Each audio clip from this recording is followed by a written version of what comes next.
I didn't expect to see me. My sister's not home. But come in anyway.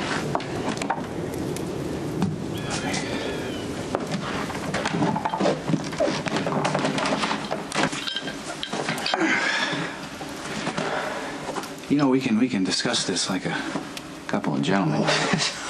No, I'm not scary monster brother, ready to brain you. Elizabeth needed repairs, something about Jake, an army of toy soldiers, and a bathtub drain. Nice. That was smooth the way you segued into Elizabeth's children. Look, I think about those boys. And I worry a lot about how this situation could blow up the lives that they're already settled into here. I mean, do you honestly think I want to be responsible for all the people I love getting hurt? Plumbing's not my strong suit. Neither are relationships. I know just enough about both to get in over my head very quickly. To answer your question, no. I don't think you just woke up one morning and decided an interesting way to shake things up around here would be to fall in love with your brother's fiancée. And I don't envy you the turmoil you must be going through.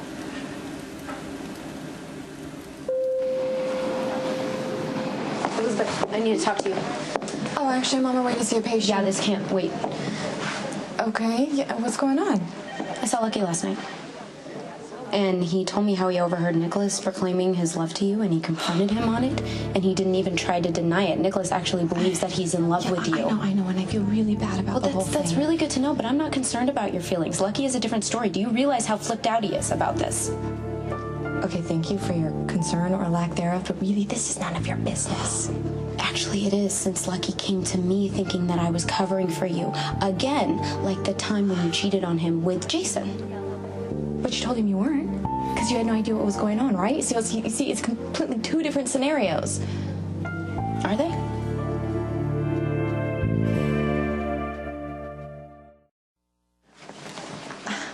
I'm not quite sure what you're implying here. No, I'm not either. I'm working this out as we go along. I'm making a lot of mental adjustments in a very short period of time. For example, I've never actually pictured you as some sort of femme fatale before.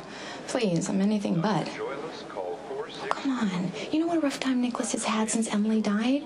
It's the reason why he glommed onto Rebecca in the first place. And then she looks exactly like Emily. He's kept her around for so long. So somewhere along the line, he just glommed onto you. I was the next closest thing to Emily. I am a temporary place for his misdirected emotion. Okay, this sounds very logical and clinical, but I'm getting hit by a lot of bad memories of you getting pregnant by Jason and lying about it. And the reason I kept that a secret for so long was because I thought knowing would send Lucky spiraling back into drugs. And I also believe that you and Jason were victims of bad timing. But now here we are again in a very similar situation with Nikolas. You're not pregnant, are you? No, God, of course Well, not. thank God for that, but do you see where I'm coming from? I just think that this is a little too hard to write off as coincidence or as bad timing again. I think that you must be doing something. You're sending signals first to Jason and now to Nikolas that you are available for something more than just friendship. What exactly are you saying? I'm saying that consciously or not, you are in a mess of your own making. Well, I appreciate the understanding. I haven't gotten much of that lately.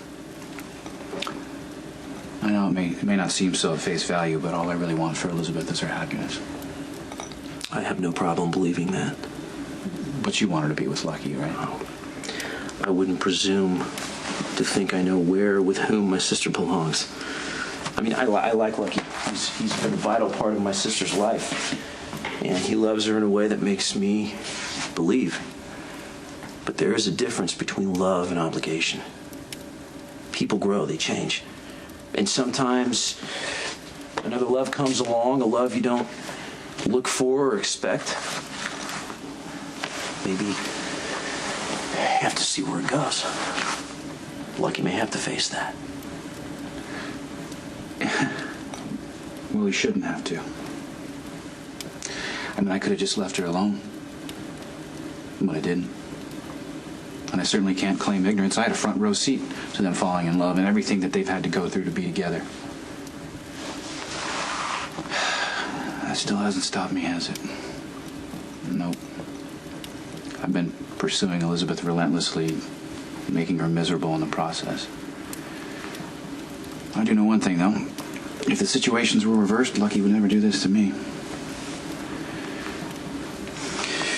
Anyway, thanks for listening. I'll let you get back to work there. Just tell Elizabeth I stopped by, would you? Mm-hmm. Actually, on second thought, don't tell her.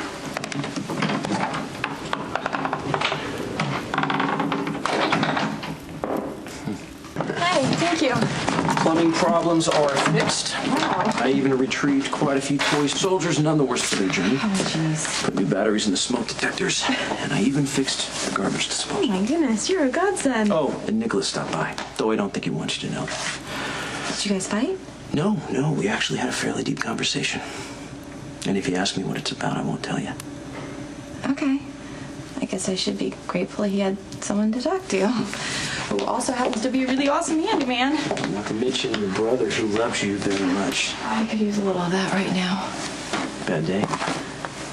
I had a little run-in with Lulu. I guess Lucky interrogated her on how much she knew about Nikolas's feelings for me.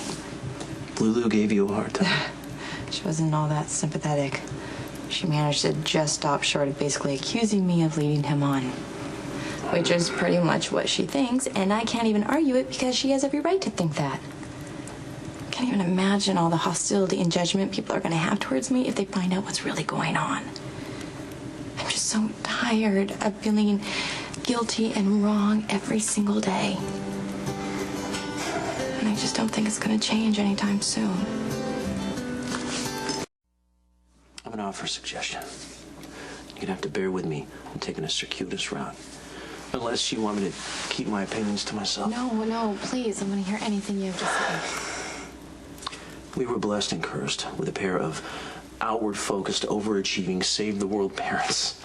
Awe-inspiring and role model worthy, but not so warm and not so hands-on. Mom and Dad were way too busy with higher causes, physically and emotionally unavailable. And we kids suffered for it. Especially you. The youngest, the surprise, the rebel. I mean, you definitely got the short straw when it came to having any sense of security or grounding in our family. So when Lucky came along, that had to mean the world to you. Finally, you came first. What you were feeling mattered to someone who loved you as unconditionally as you loved him. So of course, yes, you're going to hold on for dear life. But to cling so close to something you're afraid to let go, you might be doing a disservice to Lucky, and to Nikolas and yourself. Okay, I'm not meddling. I am with Dad. People's business is their own. I can barely handle my own. But that being said, Lucky is furious with you, and he's about 2 seconds away from going completely off. I know that, and I'm sorry you got dragged into this. Well, he thinks that I was covering for you and Elizabeth because I covered for her and Jason before. Even if that were true, and you had been, situations aren't remotely alike.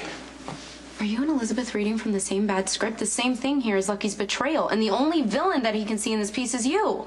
He should be just as mad, if not more so, at Elizabeth. And if he's wearing blinders, I'm not. I know that you didn't fall in love with Elizabeth out of nowhere without her active participation.